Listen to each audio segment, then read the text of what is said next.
Okay, I want to talk about the 72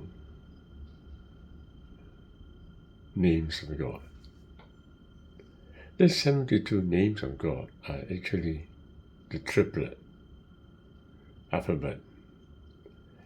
Now, I've just read Exodus chapter 14 from 19 to 21.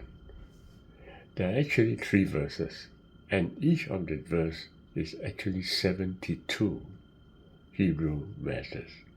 In others, there are 72 Hebrew letters for verse 19, 72 Hebrew letters for verse 20 and verse 21.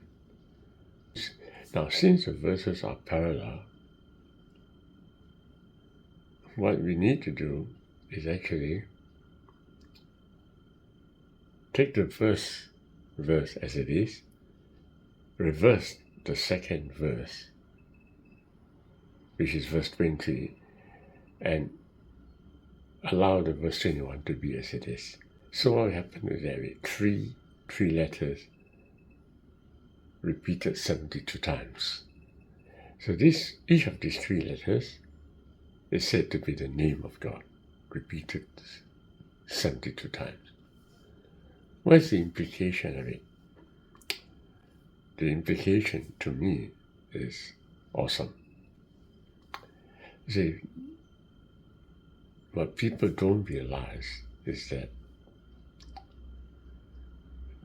the letter in between the 2 opposites, right? Because there are 3 letters. So the letter in between is being enhanced.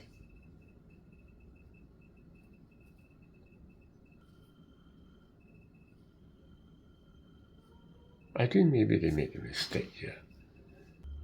The last one, which is a triplet, should be placed in the middle of the other 2.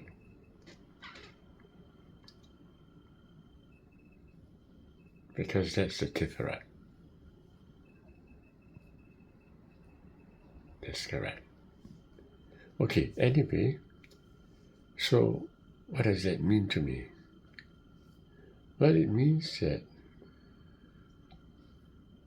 there are 2 opposites, and one is in the middle of the 2 opposites. That one which is in the middle of the 2 opposites is the triplet between the gevurah and the chest. That is the love. That is a nullification of the 2 opposites. But since there are only 3 letters there, the middle of the 3 letters is not exactly a nullification, but more like a moderator, something that moderates the 2 opposites. So in essence, it's something like love as well. It moderates, but it doesn't nullify exactly. It nullifies only when I observe the 3.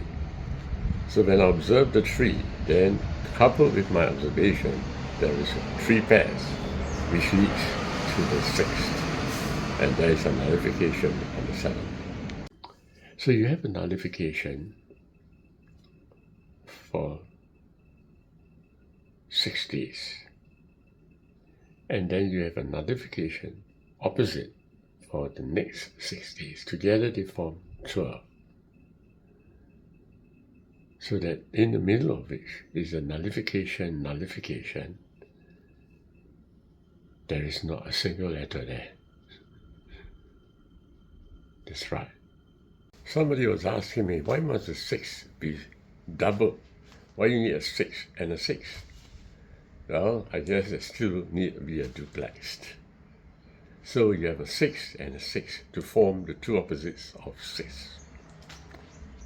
Then the middle now becomes nullification of the nullification, because the 7 itself has a nullification, and the other 6 has also a nullification at the 7. But because 7 is a missing one, what you have is the 12 is the 6 plus 6, and the 13 is the missing word. Okay, so you have 12. But because it's 72 triplets, you have 12 repeated 6 times. Gosh. right? Yes. So what happens? If you repeat it 6 times, there will come the 7th. The 7th is unknowable. Again, it is the last 12th. But that last 12th, because it's 6 multiplied by 12, right? Yeah. So the last 12 is actually the 7th of the 12. But it's not inside. Again, it's a nullified words. So you really cannot find it too. So what I'm getting from this 72 names of God is that truly the one unity, you can't even voice that. You can't find the letters for the one unity, even if you want to, because it's the 7th of the 12. Right. Awesome. And even the middle of each of the sixth day, you have the middle, which is 7. That one itself is also nullified. It's also nullified. So you can't find that letter there. Gosh. But the important thing is that my mind is concentrating on the letters. So my mind is important. My mind is aware of the opposites, and my mind is aware that there is a nullification for each of the triplets in the 72 names. But my mind could not even be aware of what is in between the 6th, which is the 7th, 12. Yeah, that's right, which is the 7th. The 7th times 7. That's right. My mind could not be aware of that at all. Oh, wow. I have to repeat again to make it very clear so that when I next look at this video, I can understand what I've just said. Now, the most important part here is this. When I observe with my mind each of the triplet letters, I would together form the 6th, because my mind plus the first letter of the first triplet, and my mind on the last letter of the first triplet will form 2 pairs, and my mind on the nullification, which is the middle letter, will form another 3rd pair. But where is the 7th? The 7th is again unknowable, because it is before my mind. It's before the measurement that I made through my mind. Okay, so every triplet is 6th together with my mind concentrating and focusing on the letters. So it's 6 or 3 pairs. There is the 7, but the 7 is before the mind and therefore not revealed there. So that's the first notice that I made of this. The second point I want to stress is that each of these triplets, the triplets are vertical, right? But there is a horizontal. So each of these triplets forming the horizontal level, together we will have 12. 12. But there is actually the 13, which is immediately after the 6, which is between the 2 6. that 13, or which is the 7th, is the nullified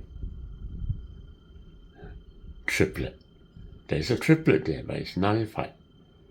I cannot see it, but it's inside me.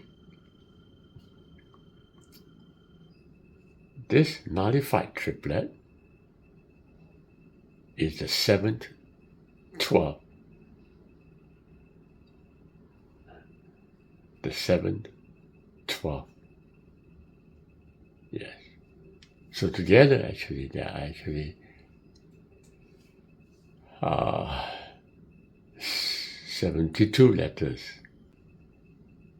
There's another 12, but this 12 is in between the two 6 and it's nullified.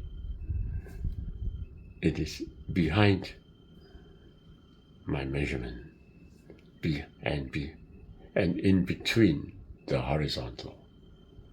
Wow, it's behind my measurement of mine, and it's in between the letters on the horizontal level after every 6th. Right, so beautiful indeed. That's what one unity is all about. Now, there's another thing which I noted, which dawns in my mind right now, about the 42-letter name of God. Now, why is it 42-letter name of God? I now understand. Because it's 6 multiplied by 7. But where's the 7 multiplied by 7? The 7 multiplied by 7 is the letter in between.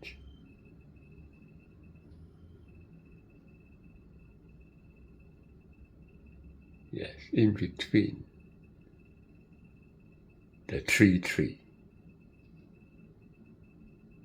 That's right. Because there are 42, right? But actually there should be 49. But why is the last 7 letters missing? It's because the last 7 letters are nullified. Why? Because you have 3, 3, 3, 3. It is the one in the middle, which is the 7th. And it's not shown there because it's nullified by the triad of 3 letters.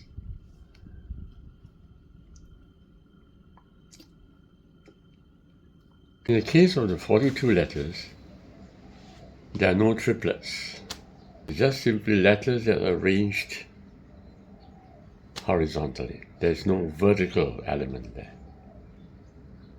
Whereas in the 72 letters, there are vertical element. Why? Because the 42 letters is the beginning, whereas the triplet is a complete name to bring about miracles. Gosh. So in other words, when the Jews say there are 42 letters, name of God, or the 72 triplets, name of God, what they are looking at is only the boundaries. I'm looking at this whole world, and I'm looking at the boundaries. I'm looking at the first opposite, that's the other side, and the second opposite of the other side. But the nullification, I cannot see. But that nullification is the true name of God. It's wrong for me to say that. I believe that the boundaries together with the nullification, all of it is the name of God. Because reality is made up of the duplex plus the 1. But a duplex observed without the 1 is incomplete. That's right. And when I observe the world, and when I observe myself, the observer, which is behind the observation, I cannot see. And that is forming the name of God. Right. Wow. So it's taking place both in the vertical level and in the horizontal level. That's the point that was also being emphasized to me. And it's taking place only when I make an attempt to observe. If I don't make an attempt to observe, the triplets is just a triplet. But if I observe, it becomes 3 pairs, where there is a 7th which is behind me. Right. At the horizontal level, there's also the 7th triplet, which is between the 2 6 triplets. But they are not shown there. And why? Because they have been nullified. Wow. So we have the 42 letters name of God, and we have the 72 triplet names of God. But let me not forget that although these are the visible names of God, there is the invisible that comes together with it. And this invisible that comes together with it comes only after I have observed these letters. If I don't observe them, it is not there at all. Only when I observe, then there is that missing letter which is in between the triad of the 42 letters, and there is the missing triplet letter which is between every 6th triplets letters.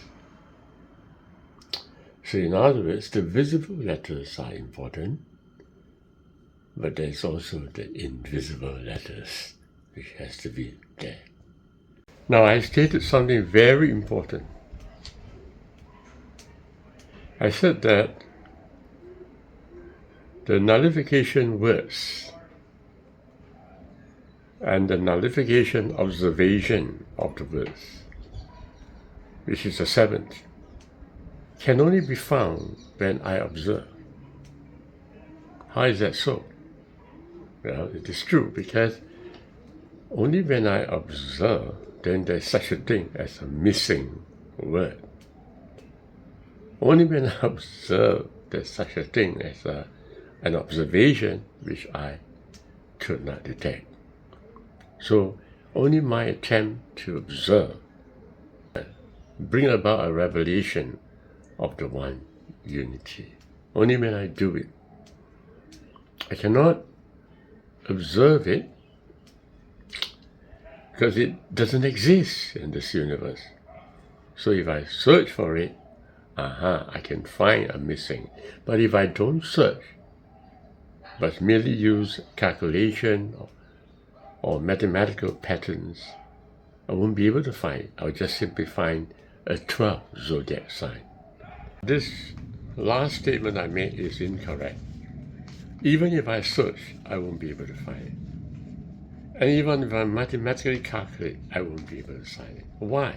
Because this phenomena of the missing word, the missing triplet letter, or the missing 7, is the phenomena of observation. It's not a phenomena of the reality I see out there.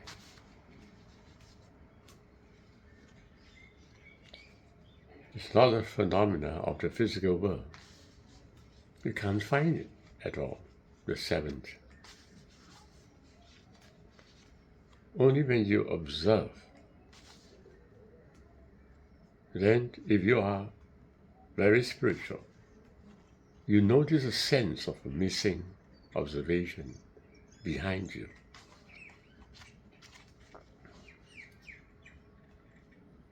And you notice the nullification effect of two opposites. which is in front of you, or which is the world in me. It's about self-discovery. Only when a person is genuine to discover himself, then he can notice the missing observation and the missing word. That explains why the sixth day is considered evening and morning very good. Why is it very good? Because it's a culmination, it's a completion for people who simply search, calculate, or plainly observe in an outer level. If you're not observing from the inner zone, you can't find that 7, which is without evening, which is without morning, which is an eternal day. Very interesting. Important to say something very important. The observation has to come about while I'm thinking of the thinking. That's right. While I'm thinking of the thinking, then there is the nameless presence who can make a voice within that thinking. If I just simply see, then I'm experiencing a seeing world, a duplex world. And in the duplex world, it's just simply two opposites. The nullification effect doesn't really appear if I just merely see. Duplex world, I will see opposite, and the middle zone.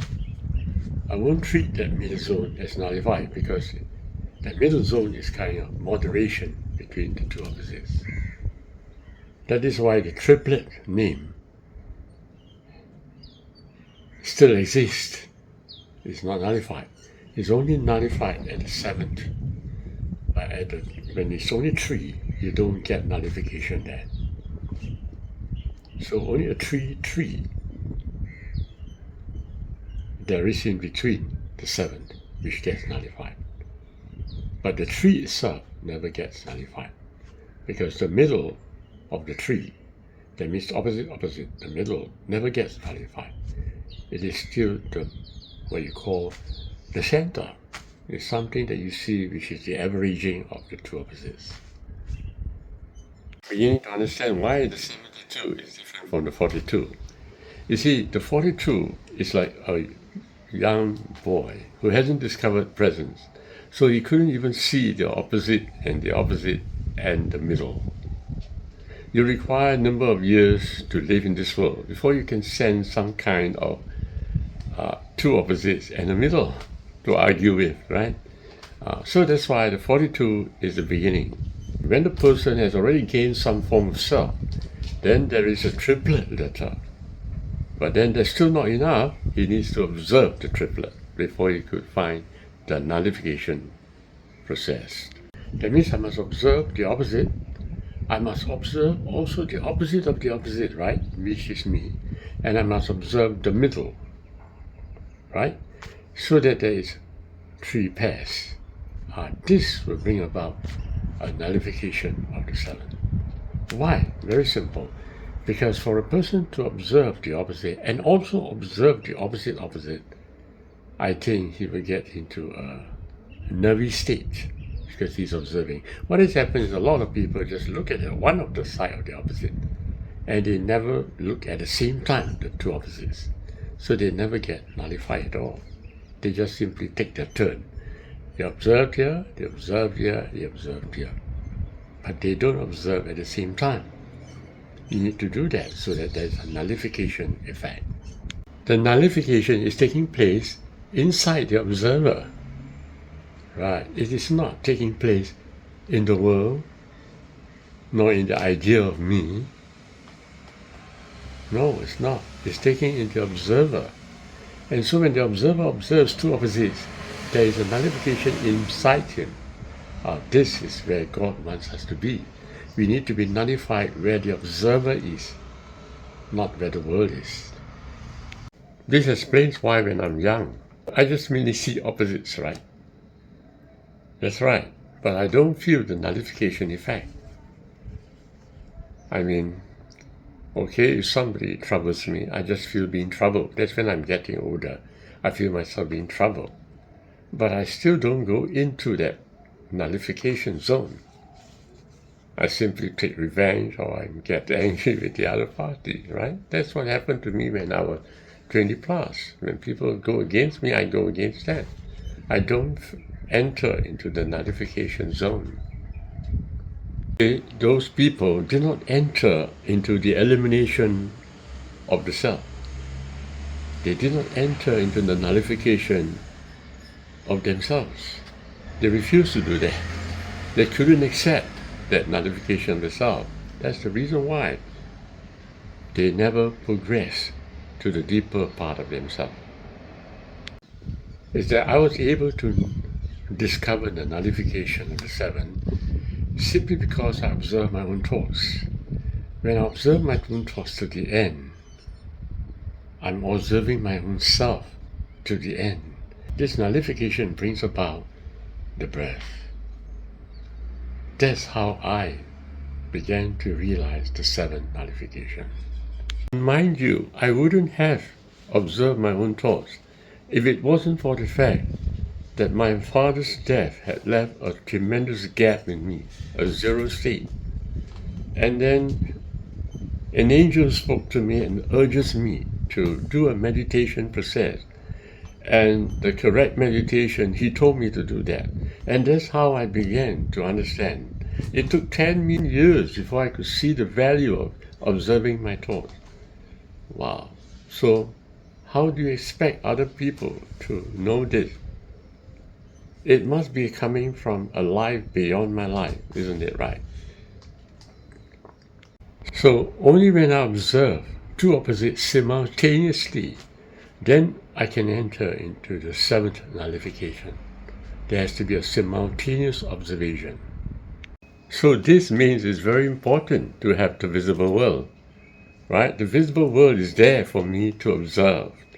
And only upon that observation then I can nullify. If it was no visible world, if I threw that off away, then where's the observation?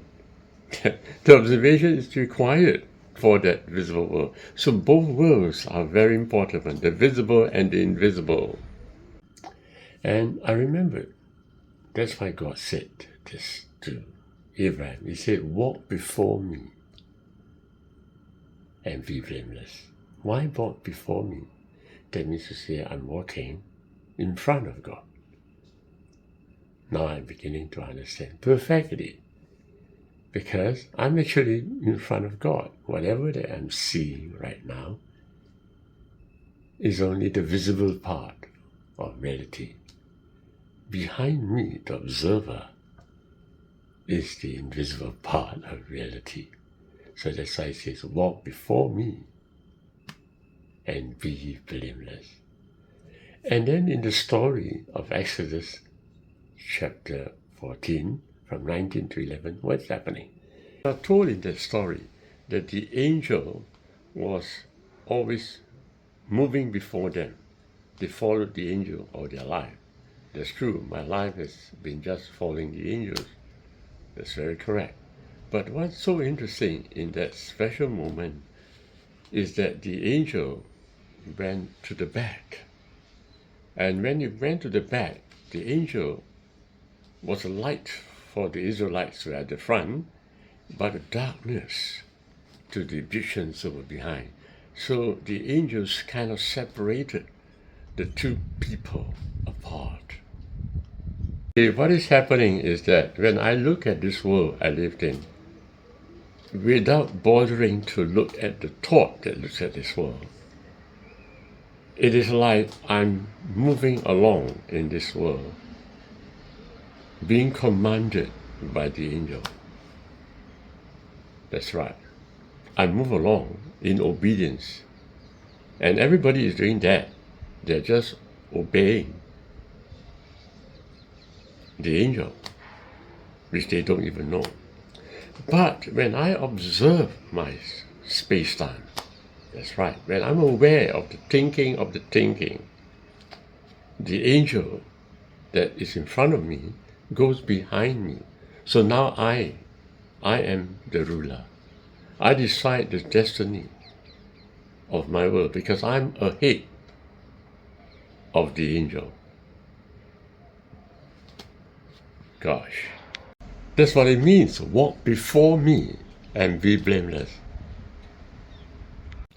I look at space-time, the space-time of myself and the space-time of others.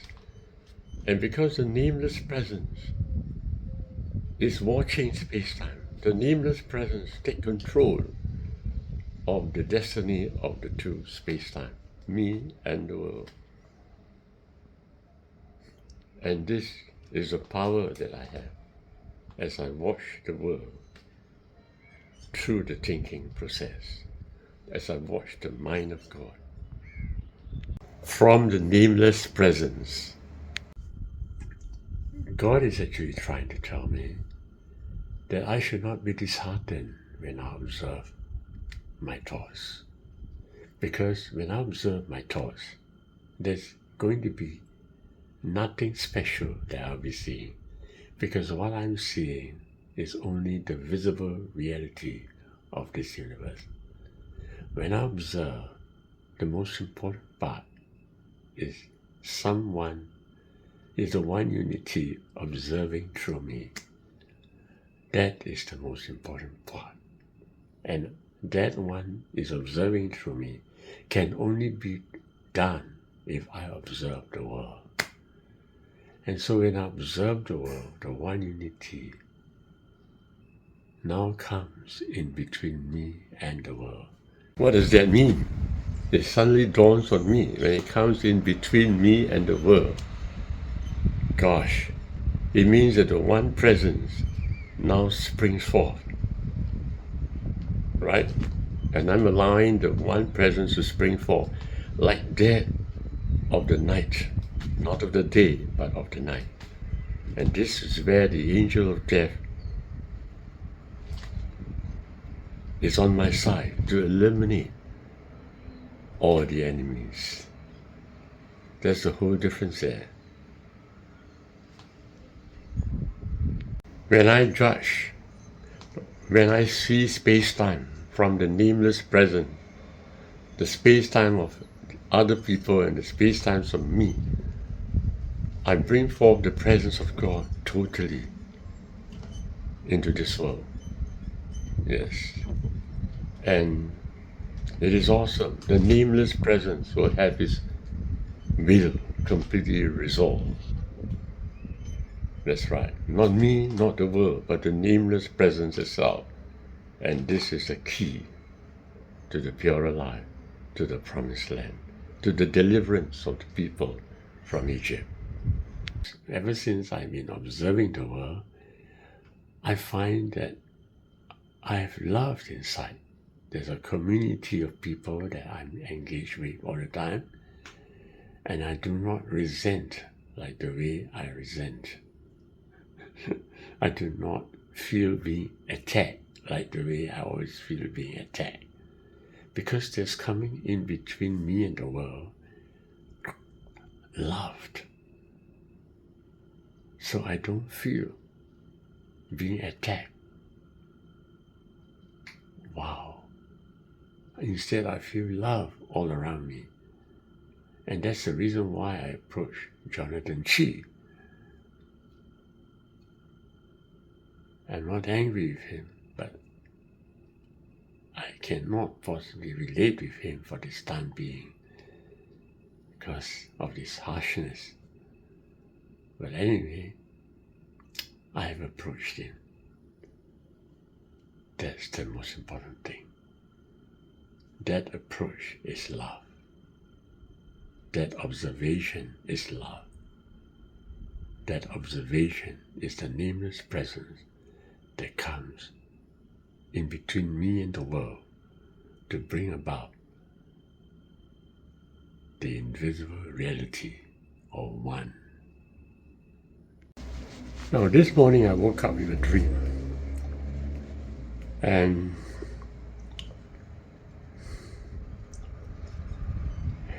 there's someone who speaks to me in the dream.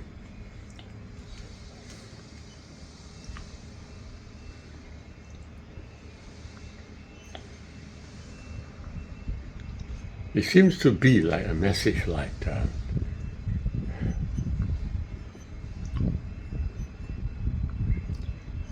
you need to let it flow.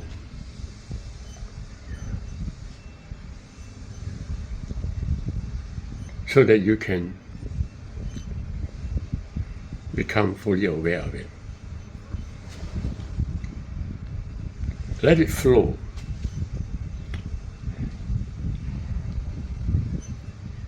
And be aware of the flow.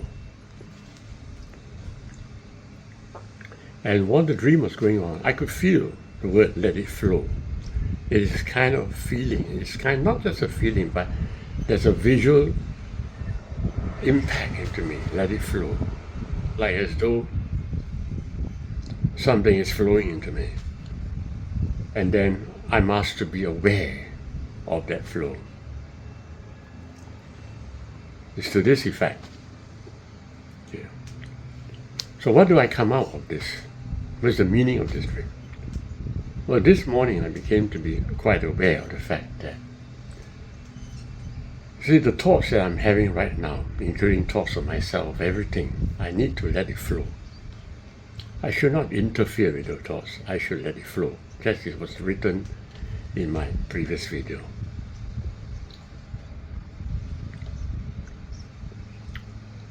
And as I've also become aware of, I need to observe that flow, right? Because allowing it to flow is good, it's one thing. That's part of the observation as well. But I need to observe the flow. That means I'm observing my thought, right? And as I observe my thought, according to my videos which I have just created, there would be a missing word. Right? The nullification effect of the seventh is not revealed.